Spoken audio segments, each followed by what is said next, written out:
بسم اللہ الرحمن الرحیم نحمدہ و نصلی علی رسولہ الکریم اما بعد۔ مقصد پتہ چل جانے کے بعد کیا کریں گے؟ اچھی طرح سے سمجھیے اس بات کو کہ جو بھی سمجھ گیا میری زندگی کا مقصد یہ ہے، اللہ رب العزت نے موت اور زندگی بنائی ہے تاکہ ہم کو آزمائے کہ کون کس سے بہتر عمل کرنے کے واسطے آتا ہے۔ مجھے آزمایا جا رہا ہے، مجھے بہتر سے بہتر بننا ہے۔ مقصد پتہ چل جانے کے بعد کیا کریں گے؟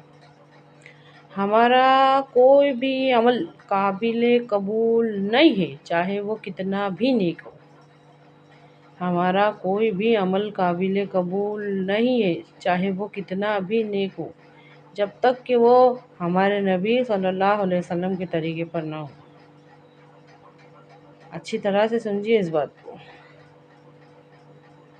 اپنے آپ کو مصطفیٰ کے قدموں میں پہنچا دو، کیونکہ دین تو نام ہی محمد کا ہے صلی اللہ علیہ وسلم۔ ہم کو ہر نیک کام کرنے کے واسطے رہنمائی لینی ہے ہمارے نبی صلی اللہ علیہ وسلم سے۔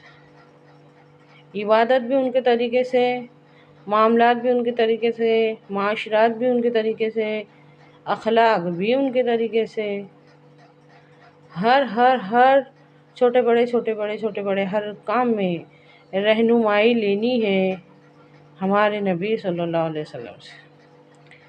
سورہ آل عمران کی 31ویں آیت میں اللہ تعالیٰ ارشاد فرماتا ہے، اے پیغمبر کہہ دیجئے ان لوگوں سے کہ اگر تم مجھ سے محبت کرتے ہو تو میری اتباع کرو، میری پیروی کرو۔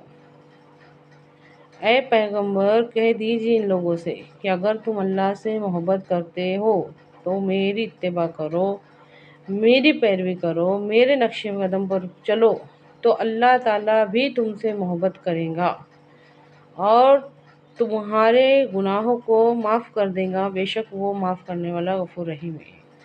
اچھی طرح سے سمجھیے اس بات کو۔ آرڈر کہاں سے آئلہ ہے؟ ہمارے رب کی طرف سے، کہ ہم کو ہر عمل کس کے طریقے پر کرنا ہے؟ نبی صلی اللہ علیہ وسلم کے طریقے۔ اچھی طرح سے سمجھیے اس بات کو۔ کیا اعضائے جسمانی کی کوئی بھی چیز دور رہ سکتی؟ کیا آنکھ ہم سے دور رہ سکتی؟ کیا ہمارے کان ہمارے سے دور رہ سکتے؟ کیا ہمارے ہاتھ اور پاؤں ہمارے سے دور رہ سکتے؟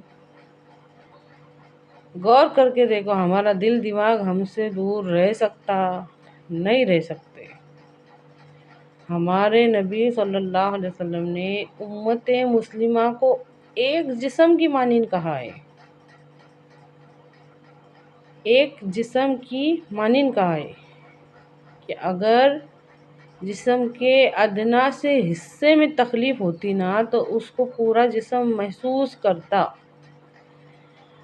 اگر اس برے ماحول میں، ان برے حالاتوں میں ہم کو اسلام کے واسطے کچھ کرنا ہے نا تو سب سے پہلے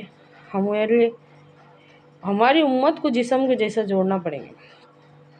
ہمارے نبی اور جتنے بھی صحابہ رضی اللہ تعالیٰ عنہ جنہوں نے بہت محنت کرے، کوشش کرے، جدوجہد کرے، یہاں تک کہ اپنی جانیں دے دی اسلام کے واسطے۔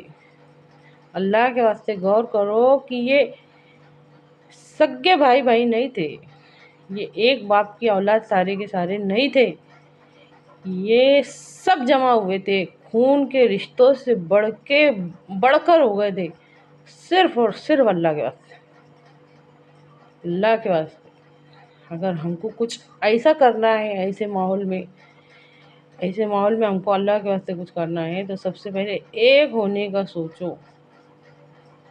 لا تفرقو، آپس میں فرقوں میں نہ بیٹھو، یہ قرآن کہتا ہے۔ اس کے نقصانات بہت بڑے ہیں۔ آج غیر قوم کے لوگ وہ کام کر ڈالے مل جل کے جو ہم الگ ہو کے نہیں کر پا رہے۔ اچھی طرح سے غور کیجیے اس بات میں، اللہ سمجھنے کی توفیق عطا فرمائے۔